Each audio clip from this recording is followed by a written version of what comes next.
Well, today the trial begins for accused Fort Hood shooter Major Nadal Hasan. It has been nearly 4 years since the massacre that shook the nation. A U.S. soldier accused of opening fire at one of our largest military bases, leaving 13 dead and nearly 3 dozen injured. The prosecutor saying in his opening statement today that Hasan wanted to kill as many soldiers as he could. Hasan has decided to represent himself, meaning victims could be questioned by the same man accused of shooting them. He could face the death penalty if convicted. Joining us now is Jeffrey King, a military lawyer, to shed some insights on this, on what's going on in a court-martial proceeding. Jeffrey, Nadal Hasan will conduct his own defense, as I've stated. He is a psychiatrist, not a lawyer by profession. He has admitted to shooting his fellow soldiers. So what kind of defense do you expect him to present? Well, I mean, from what I understand, he's actually already given his opening statement. He's told that jury of 13 officers that the evidence is going to clearly show that he did this.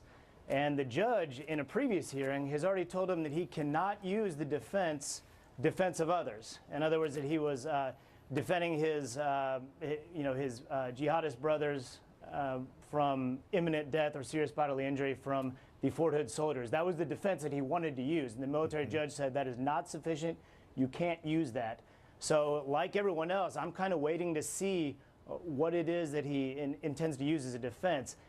He may not even use a defense. From what I've seen so far, I think he's just kind of using this court-martial really as a platform, since he's already told the jury that he did this. Well, I'm glad you raised that issue, because could it be that he could be using this as a platform to possibly draw attention to his radical beliefs, as well as try to even offer some sort of message out there to recruit others into this kind of heinous, despicable act of terror?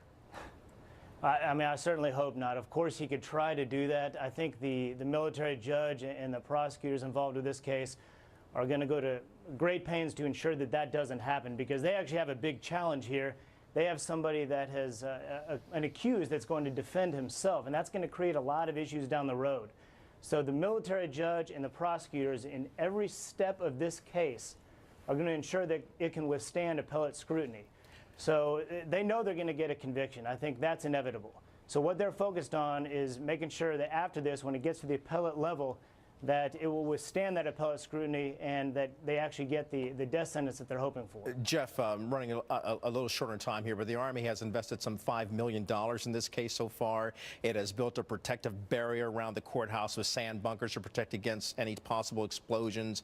The Army is also transporting Hasan to the trial via helicopter, I might add, from the nearby Bell County Jail. All of this money is being spent for Hasan while his wounded victims are struggling to pay their own medical expenses, because this shooting has been classified as workplace violence instead of an act of terror.